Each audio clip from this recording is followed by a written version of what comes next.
নমস্কার। বলতে চাই আঙিনায় আপনাকে স্বাগতম। আশা করি আপনি ভালো আছেন। যেহেতু আমি বলতে চাই তাই আমি বলছি। আপনাকে ধন্যবাদ যেহেতু আপনি শুনছেন। প্রসঙ্গে আসি। আপনি কি সন্দেহ রোগে ভুগছেন? প্রিয় মানুষকে আপনি কি চোখে চোখে রাখেন? আপনি কি সবসময় ভাবেন যে কেউ আপনার ক্ষতি করতে চায়? যদি উত্তরটা হ্যাঁ হয়, তাহলে আজকের এই ভিডিওটি, এই আলোচনাটি আপনার জন্য। আজ আমরা জানব যে এই সন্দেহ রোগ কী এবং কেন হয়, এবং এটি কিভাবে আমাদের জীবন ধ্বংস করে দিতে পারে। সেই সাথে আমরা জানব যে এই সন্দেহ রোগ থেকে কিভাবে আমরা মুক্ত হতে পারি। সন্দেহ কি এবং কেন হয়? এই সন্দেহ এটি আমাদের এমন এক মানসিক অবস্থা যেটা বারবার আমাদের মনে হয় যে এমন কিছুকে আমরা বিশ্বাস করি যেটার মধ্যে কোনো সত্যতা নেই, অথচ সেটা ভেবে আমরা সবসময় অস্থির থাকি। ধরুন, আপনি আপনার প্রিয়জনকে ভাবছেন যে বারবার আপনি চিন্তা করছেন যে সেই মানুষটা আপনাকে ঠকাচ্ছে। সেটার কোনো প্রমাণ আপনার কাছে নেই, কিন্তু তবু আপনি এটা ভেবে ভেবে অস্থির হয়ে যাচ্ছেন। কিংবা আপনি অফিসে গিয়ে মনে করছেন যে যারা আপনার আশেপাশে আছে সবাই মিলে আপনার বিরুদ্ধে ষড়যন্ত্র করছে। এই সন্দেহ ধীরে ধীরে আপনার মধ্যে একটা সন্দেহ রোগ তৈরি করবে। ধীরে ধীরে এটা আপনার মধ্যে একটা ভয়ানক রূপ জন্ম নেবে, যেটা সন্দেহ রোগ, বা এটাকে প্যারানয়েড পার্সোনালিটি ডিসঅর্ডার বলা যেতে পারে। আসুন আমরা একবার ভাবি যে এর কারণ কি হতে পারে। এর কারণ হতে পারে আমাদের অতীতের কোনো প্রতারণার অভিজ্ঞতা, হতে পারে এটা আমাদের নিজেদের প্রতি কম আত্মবিশ্বাস, আবার হতে পারে শৈশবের কোনো ট্রমা, হতে পারে আমাদের মানসিক অসুস্থতা, আবার অতিরিক্ত মাদক সেবনের প্রভাবও হতে পারে। আসুন আমরা জানি, আসলে জানি বলা ভুল হবে, আমরা সবাই জানি এই সন্দেহ রোগের ফলাফল কি হয়। এই সন্দেহ রোগের ফলাফল কতটা মারাত্মক হয় এটা আমরা সবাই জানি। আর এই সন্দেহ রোগ শুধু নিজের জীবনে নয়, এটা নিজের জীবনের সাথে সাথে আমাদের আশেপাশের মানুষগুলোর জীবনও একেবারে বিষিয়ে তোলে।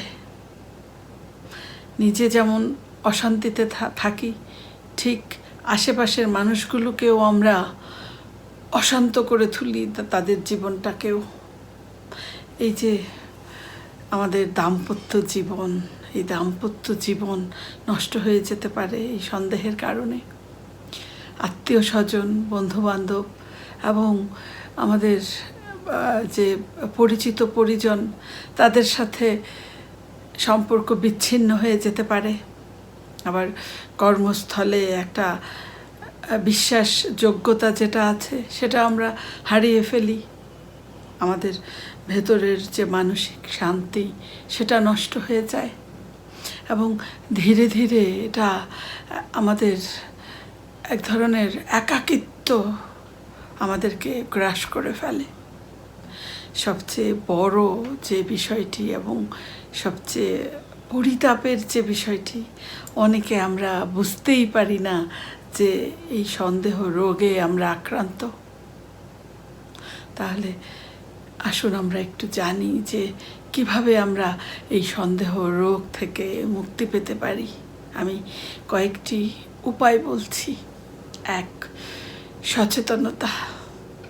আপনি নিজের ভেতরের যে বিষয়গুলো আছে, যে সন্দেহ রোগ আছে, যে সন্দেহের প্রবণতা আছে, এটা দূর করার জন্য আপনি নিজেকে চিনতে শিখুন।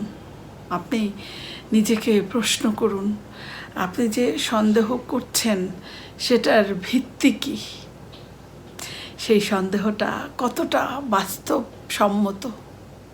যদি আপনি এর বিপক্ষে বা এর পক্ষে কোনো প্রমাণ না পান, আপনি যদি এই সন্দেহের বিষয়ে আপনি যথাযথ কোনো প্রমাণ খুঁজে না পান, তাহলে আপনাকে বলছি আপনি নিজেকে থামান, আপনি সচেতন হন।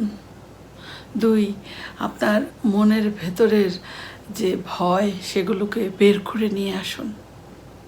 আমাদের বেশিরভাগ সন্দেহের কারণ আমাদের এই ভয় থেকে তৈরি হয়, ভেতরের ভয় থেকে। আমরা অতীতের কোনো ভয় থেকে এই সন্দেহের মধ্যে ঢুকে যাই। আপনি আপনার এই ভয়গুলোকে লিখে ফেলুন, আপনি লিখে ফেলুন। যদি আপনি লিখে ফেলতে পারেন, তাহলে আপনি এই ভয়গুলোর মুখোমুখি হতে পারবেন এবং তাতে আপনার সন্দেহগুলো কেটে যাবে। 3, স্রষ্টার উপর ভরসা রাখুন। আপনার যিনি স্রষ্টা, তিনি আপনাকে ভালোবাসেন। আপনি স্রষ্টার উপর বিশ্বাস রাখুন। আপনি মনে মনে ভাবুন, স্রষ্টা নিশ্চয়ই আপনার মঙ্গল করবেন। যখন আপনার মন বেশি অশান্ত থাকবে, আপনি স্রষ্টার নাম জপ করুন। দেখবেন আপনার মনটা শান্ত হয়ে যাচ্ছে, আপনি শান্তি পাচ্ছেন। 4, আপনি মেডিটেশন করুন এবং নিয়মিত ব্যায়াম করুন। এই সন্দেহ দূর করার জন্যে সবচেয়ে দরকার মনকে শান্ত রাখা, কারণ অশান্ত মনেই সন্দেহের জন্ম নেয়। মনকে শান্ত রাখার জন্য আপনি নিয়মিত 10 থেকে 15 মিনিট মেডিটেশন করুন, কমপক্ষে 10 থেকে 15 মিনিট। আপনি এটা নিয়মিত করলে আপনার মন শান্ত হবে। আপনি ব্যায়াম করুন, হাঁটুন। আপনি দেখবেন যে আপনার মধ্যে এক ধরনের প্রশান্তি তৈরি হচ্ছে আপনার ভেতরে। আপনি নতুনভাবে উজ্জীবিত হবেন। এরপর 5, আপনি যোগাযোগ গড়ে তুলুন। যাকে আপনি সন্দেহ করছেন তার সাথে আপনি সরাসরি কথা বলুন। আপনি সরাসরি আপনার সন্দেহের বিষয়টি তাকে জানান। আপনি এই যে যোগাযোগ গড়ে তুলছেন, এতে দেখবেন যে দেয়ালটা যে তৈরি হয়েছিল সেটা ভেঙে যাবে। আপনি সন্দেহের আসল যে কারণ সেটা খুঁজে পাবেন এবং দূর করার জন্য আপনি একটা পদক্ষেপ নিতে পারবেন। আপনি কাউন্সিলিং বা থেরাপি নিতে পারেন। এই যে সাইকোথেরাপি, এটা এই সন্দেহ দূর করার একটা কার্যকর পন্থা। আপনি দ্বিধা না করে আপনি কোনো মনোবিজ্ঞানীর পরামর্শ নিতে পারেন সন্দেহ দূর করার জন্য। 7, আপনি আত্মবিশ্বাস গড়ে তুলুন। এই যে আমাদের ভেতরের যে নিরাপত্তাহীনতা, এই নিরাপত্তাহীনতাই মূলত সন্দেহ তৈরি করে। এই যে আমরা নিজেদের অনেক সময় যোগ্য মনে করতে পারি না। আমরা মনে করি যে আমরা বুঝি যোগ্য নই, আমাদের সঙ্গীর তুলনায় আমাদের যোগ্যতা কম। এই চিন্তা থেকে আমাদের ভেতরে সঙ্গীর প্রতি সন্দেহ তৈরি হয়। এজন্য আপনাদেরকে আমি বলছি যে আপনি নিজেকে বিশ্বাস করুন। আপনি এই যে সন্দেহ আপনার মধ্যে তৈরি হয়েছে যে আপনার সঙ্গী আপনাকে ঠকাবে, আপনাকে ছেড়ে যাবে, এসব ভুলে গিয়ে আপনি আপনার নিজেকে বিশ্বাস করুন। নতুন কিছু আপনি শিখুন এবং আপনি নিজের যত্ন নিন এবং যে কাজটা করতে আপনার ভালো লাগে আপনি সেটি করুন। যদি আপনি নিজের প্রতি সন্তুষ্ট থাকতে পারেন, তাহলে আপনি দেখবেন যে অন্যের আচরণে আপনার মানসিক শান্তিগুলো আর নষ্ট হবে না। আপনি আত্মবিশ্বাসী হয়ে উঠুন, কারণ আত্মবিশ্বাসী মানুষ সবসময় জয় করতে পারে যে কোনো সমস্যা। এজন্য আপনাকে আমি সবশেষে বলতে চাই যে আপনি আপনার নিজেকে বিশ্বাস করুন, এবং আপনি যদি সেটা করতে পারেন তাহলে এই যে আপনার সন্দেহ যে রোগ, সেটাকে আপনি উপশম করতে পারবেন।